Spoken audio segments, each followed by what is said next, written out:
Today, what we're specifically going to be talking about is preparing for a season of change when we come down to talking about aging parents. And I just want to put in a note here. I think it's very important to know what drives financial professionals in particular in their business. Why do we do what we do? Why are we talking about the things that are on our mind?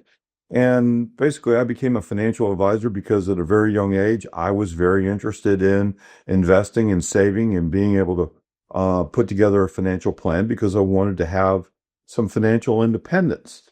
And at this season of life, I'm going through a time with my in-laws. My mother-in-law passed away at the end of last year, and my father-in-law is needing a great deal of care at this particular point. And while I've dealt with family and friends and clients that have gone through this period of their life, it's just very much on my mind. And when it's this close, you learn more. You have that experience. And I want to share these things with you because I just think it's important when you're dealing with loved ones, particularly your parents, and making sure that these things go as smoothly as they can. And I also want to remind everybody, there is no perfection. Okay. There is an ideal, and what we're presenting here today is that ideal, but there's the reality of how things get implemented.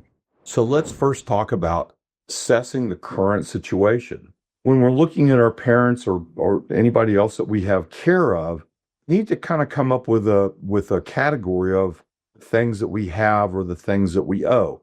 So when we talk about assets, is there home ownership? Is there other assets, other businesses, other real estate, other things that they have that can be sold or have value? We want to know about those assets. We also want to know about the income sources, which kind of parallel in. And there can be active. Are they working? Are they semi-retired? I had a client of mine that was an attorney, and he did a lot of side work for a number of years and had income sources going literally until the last 6 months of his life when he could no longer do that kind of work. Also, the expenses. Is there a mortgage payment? Are there car payments out there? What kind of financial obligations do your parents have at this particular point? Want to make sure that you're consistently paying on those.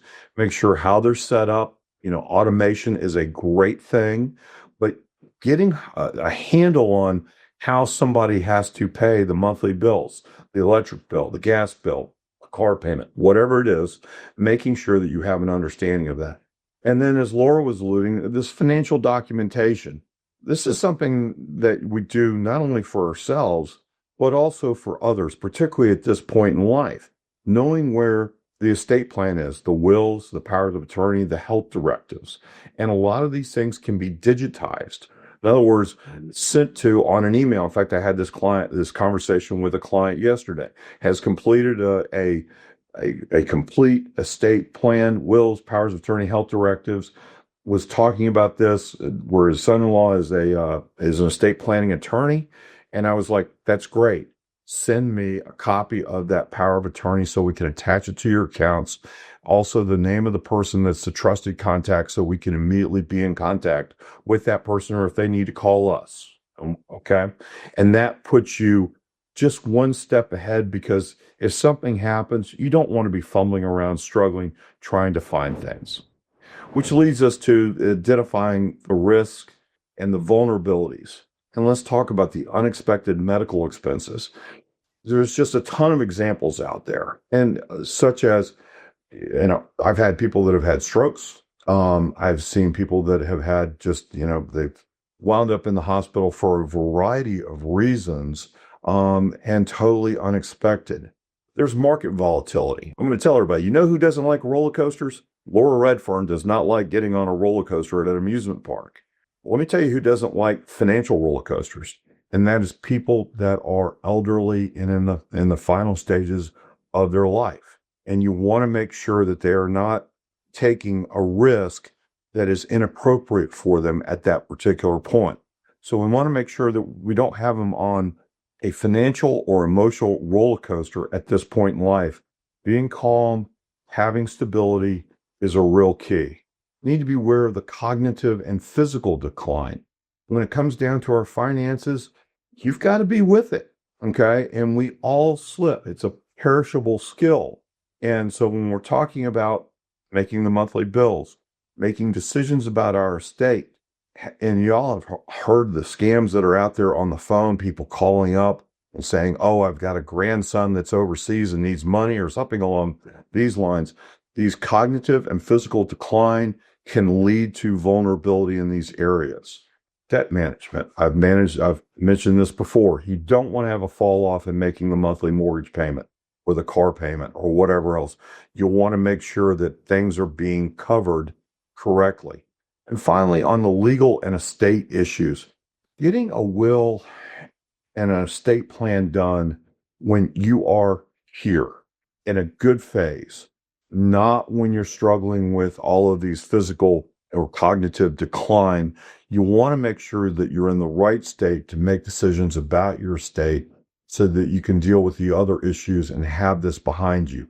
Waiting until later is not a good idea. Okay. So what we want to do is really develop a custom financial plan. Okay.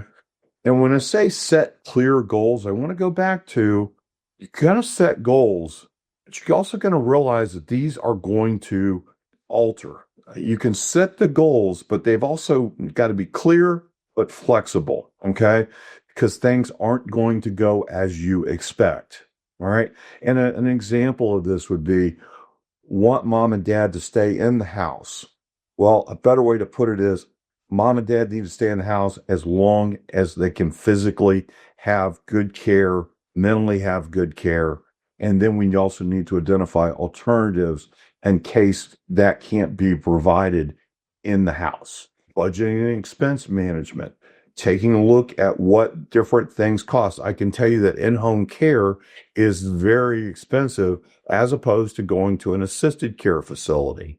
Neither is cheap, but you need to understand the differences between trying to keep somebody in their home at a period, how much care is that going to take? Is that somebody coming in occasionally? Is that 24 hours a day, 7 days a week, which can get very expensive, particularly if we're talking about skilled nursing care. Insurance and protection. Just real quick, most people have heard of long-term care insurance, and there are some real benefits to it. But as I've always explained to people, you got to realize everything has a benefit, everything has a risk, and everything has a cost. The benefits of long-term care can be real and provide good coverage.